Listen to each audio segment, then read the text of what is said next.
Assalamualaikum warahmatullahi wabarakatuh. Apa kabar sahabat? Semoga selalu semangat, semoga selalu sehat dan tetap mempunyai target untuk sehat. Kali ini saya ingin diskusi dengan teman-teman tentang mereview hasil target kita, mereview target sehat kita.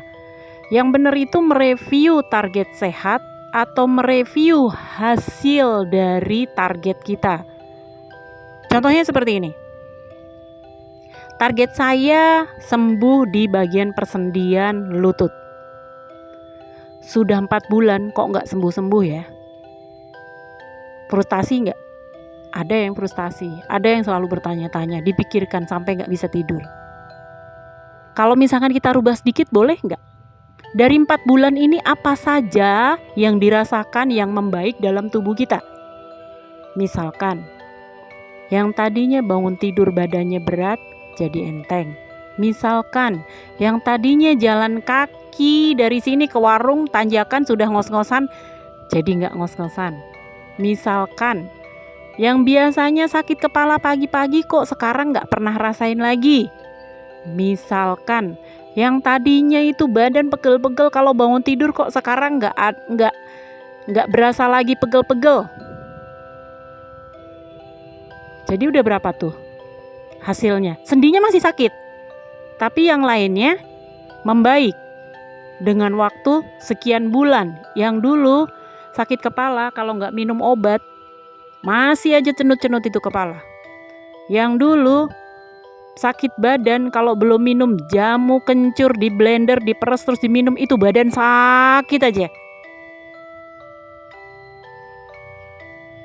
Jadi banyakan mana yang enakannya sama targetnya? Targetnya cuma satu, sendi lutut saya supaya nggak sakit lagi, karena itu sangat menyiksa. Ternyata yang sembuh 4. Banyakan mana? 1 sama 4. Secara algoritma ya banyakan 4. Tapi kenapa fokus otak saya itu cuma 1? Kapan lutut saya sembuh? Kapan lutut saya sembuh? Kapan lutut saya sembuh? Kapan lutut saya sembuh? Akhirnya semakin dipikir mengganggu kortisol, nggak bisa tidur. Yang rugi sopo. Jadi sebenarnya itu fokus sama target yang akan didapat itu kadang-kadang kok mengganggu kortisol ya. Kadang-kadang bikin gak bisa tidur ya. Kadang-kadang bikin kita patah semangat. Karena merasa kok gak ada hasil sih. Saya udah bener-bener ini loh, 4 bulan ini berusaha sekuat tenaga saya kok gak ada hasil. Masih sakit aja nih lutut saya. Melupakan nikmat yang sudah diberikan, nikmat yang ada. Jadi tuliskan saja hasil setelah saya memperbaiki pola hidup saya adalah A, B, C, D, E, F, G. Yang belum tercapai A saja. Jadi yang harus diperbaiki adalah polanya. Oh, saya sudah sembuh A, B, C, D, E, F, G. Yang ini gak perlu obat lagi, saya makin sehat. Terus gimana nih dengan sendi lutut saya? Sendi lutut saya itu urusan tubuh saya dan pola makan saya, pola pikir saya. Yang harus diperbaiki itu. Kita harus tahu dulu persendian itu membutuhkan apa? Kolagen, kondroitin, terus apa tuh yang, saya lupa itu. Yang pelumas untuk sendi itu, sejenis kondroitin temennya itu.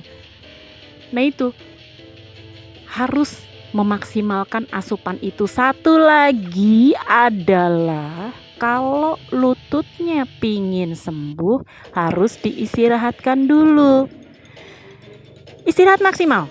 Jangan pakai lutut lama-lama. Mau gak mau kalau gak sedang aktivitas istirahat aja, rebahan supaya lututnya istirahat. Target kita apa? Istirahatkan dia. Karena perbaikan tuh butuh istirahat dulu. Misalkan nih ya, pingin memperbaiki sendi, ya kan? Tapi sendinya dipakai terus, sedangkan sendi yang rusak itu harusnya diperbaiki, ditambal dulu. ibarat bangunan nih ya, udah dikasih semen, kasih kolagen, kasih kalsium, kasih kondroitin, apa semuanya itu udah lengkap, kita asup semua, kita makan, kita konsumsi, udah tuh ibarat semen basah, tambal tuh yang rusak. Tapi dipakainya maksimal, ditendet lagi. Jadi harusnya kemampuan sendi itu baru 5 kilo dikasih 20 kilo buat gendong anak. Dikasih 20 kilo untuk perjalanan jauh yang akhirnya kegejrot. Terjadi tekanan di situ. Mau sembuhnya kapan? Mau sembuh apa enggak? Niat sembuh apa enggak? Sedangkan yang sakit badan aja bisa sembuh. Kenapa? Sakit badan sembuh dengan tidur saja malam. Tidur, istirahat dia cukup. Tapi kalau untuk sendi itu berhubungan sama berat badan, sama pemakaian kita. Sendi pergelangan tangan saya pernah cedera dan itu lama, sampai 1 tahun. Kenapa? Buat narikin motor. Sembuhnya gimana? Nggak pernah lagi naik motor, nggak pernah lagi tarik motor kayak gitu, supaya sendinya istirahat. Sembuh lama ya, lama, karena cederanya juga cukup lama. Penyembuhannya pasti butuh proses yang lama. Jadi misalkan kita cedera lutut, berapa lama nih saya cedera? 6 bulan, harusnya sembuh dengan 6 bulan dong. Sembuh nggak 6 bulan? Kalau nggak sembuh, yang harus dikoreksi apanya? Asupannya sudah benar belum? Pengistirahatannya itu memaksimalkan sendi beristirahat itu juga sebuah proses untuk sembuh, sebuah proses untuk perbaikan. Itu yang kadang kita lupa loh. Itu yang kadang kita nggak ngeh. Kok saya nggak sembuh-sembuh sendinya? Kenapa ini? Ternyata karena emang dipakai terus dan pakainya itu over. Harusnya jam 9 tuh udah rebahan kan, tidur kan? Masih aja kelayapan kemana-mana naik motor. Masih aja kemana-mana pergi jalan-jalan sama teman-teman, sama keluarga. Nah itu, ayo perbaikin dulu yuk istirahatnya yuk. Perbaikin dulu. Kalau asupan gizinya sudah bagus, semuanya sudah tercukupin, kenapa masih sakit juga? Satu lagi, pastikan kita tahu cederanya itu apa. Kayak yang susah untuk ditebak itu adalah tulang belakang sakit melulu. Kalau saya dulu pinggang ya, sakit melulu itu saya ternyata kurang lancar ke belakangnya. Pas dilancarkan sembuh. Nah itu dengan sendirinya gitu, setelah lancar buang air besarnya itu sembuh gitu. Pas sembelit lagi sakit lagi. Oh saya ternyata sakitnya cuman karena feses nggak lancar gitu. Kalau misalkan pernah konsultasi ke dokter, ada sesuatu yang sakit, misalkan terjadi sesuatu di tulang belakang atau apa, itu konsultasikan dulu. Pastikan kita tahu dulu. Kita tahu dulu aja. Kita periksa dulu aja. Apa nih yang sakit nih dari tubuh kita? Kok tulang belakang saya sakit terus? Misal, itu contoh. Saya dulu pernah ngalamin sakit di tulang belakang itu dari semenjak tahun 98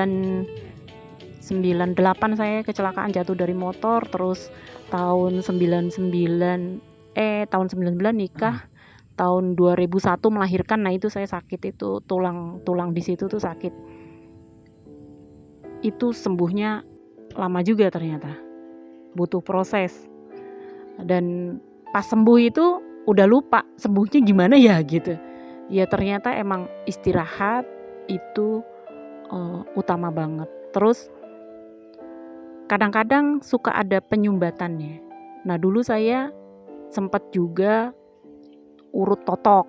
Nah itu untuk memperlancar peredaran darah. Karena saat gizi yang harusnya nyampe ke tempat yang cedera itu nggak nyampe, ya gimana mau sembuh itu. Jadi memang semuanya itu butuh proses, butuh tahu dulu.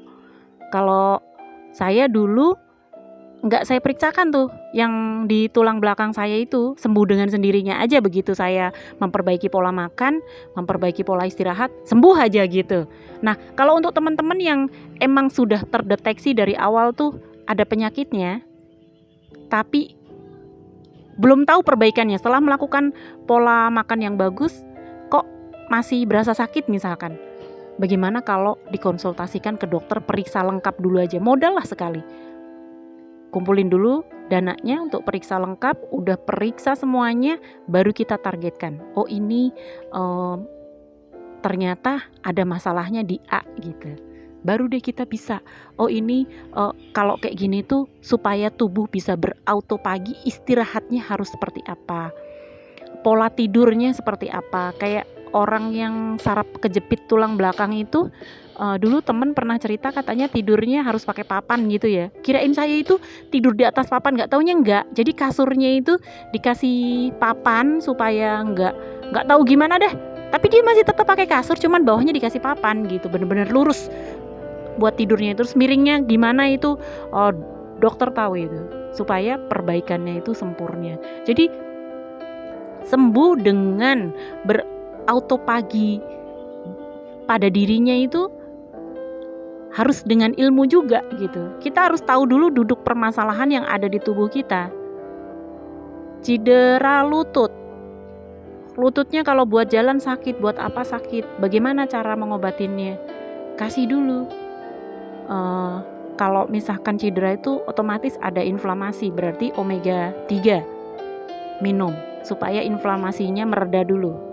Kasih nutrisinya dulu, kasih istirahat. Setelah nutrisi tercukupin, kasih istirahat supaya perbaikannya itu sempurna, baru dipakai lagi maksimal. Jadi pastikan memilih olahraga yang tepat. Untuk cedera lutut solusinya olahraganya sambil duduk. Lutut jangan dipakai dulu, jangan dipaksa dulu, apalagi kelebihan beban. No, jauhi dah itu, jauhi. Harus benar-benar melakukan hal yang tidak memakai sendi lutut, meminimalkan. Kalau yang cedera tulang belakang, konsultasi dulu ke dokter. Dok, ini yang gak boleh apa, yang memperberat cedera saya apa, ini sebenarnya penyakit apa. Tahu dulu penyakitnya. Oke, sekarang kita simpulkan. Yang pertama adalah catat hal-hal baik yang sudah terjadi sama kita, supaya semangat kita tetap membara. Penyembuhan yang terjadi itu apa saja kita catat. Yang kedua, mengetahui dengan baik penyakit apa yang tidak sembuh tersebut,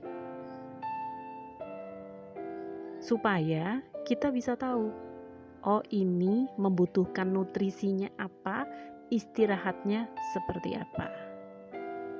Jadi target sembuh bisa terjadi lebih baik lagi. Kalau memang membutuhkan nutrisi yang besar, misalkan ternyata ada tulang yang asam urat itu kan suka masuk gitu ya. Jadi asam urat itu kan kristalan kolesterol yang terikat oleh gula, mengeras, merusak tulang, akhirnya nusuk ke dalam, luka kan tulangnya itu. Nah itu yang sakitnya luar biasa kayak gitu tuh.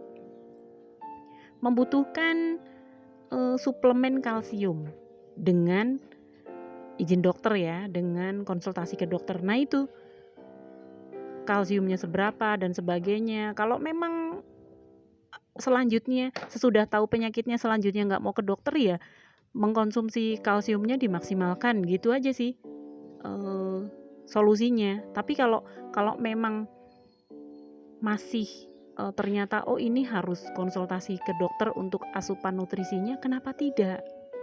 Kayak gitu. Karena kalau kelamaan sakit, tersiksa, itu pasti ada sedikit rasa kecewa, rasa depresi, dan itu mengganggu kortisol. Nanti lama-lama bikin depresi dan otak bekerja terus-menerus tanpa kita sadarin, akhirnya nutrisinya malah dipakai sama otak untuk berpikir terus-menerus, bagaimana saya sembuh tanpa solusi kan? Nah itu tidak bagus. Yang ketiganya, pastikan istirahat dengan baik dan benar, dengan posisi yang benar. Olahraga tetap, tapi tidak memakai yang harusnya diistirahatkan. Nah itu bagaimana caranya? cari dulu yang sakit kita tuh apanya, nanti olahraganya seperti apa, nanti pasti ada yang cocok. Kalau pingin dibantu browsing silahkan tulis di komentar, Mbak saya sakitnya bantuin browsing dong, boleh, silahkan tulis di komentar, nanti insya Allah saya bantukan browsing. Di channel saya ini notifikasi komentar sudah saya bunyikan ya, jadi kalau ada komentar begitu saya online langsung terbaca. Jadi kita sama-sama bareng-bareng kita sehat bersama, saling berbagi pengalaman. Silahkan di komentar, saya tunggu. Nanti kita diskusi bersama, kita cari ilmunya bersama-sama, kita cari solusinya bersama-sama. Terima kasih sudah menonton. Mohon maaf apabila ada khilaf. Wabillahi taufik wal hidayah. Wassalamualaikum warahmatullahi wabarakatuh.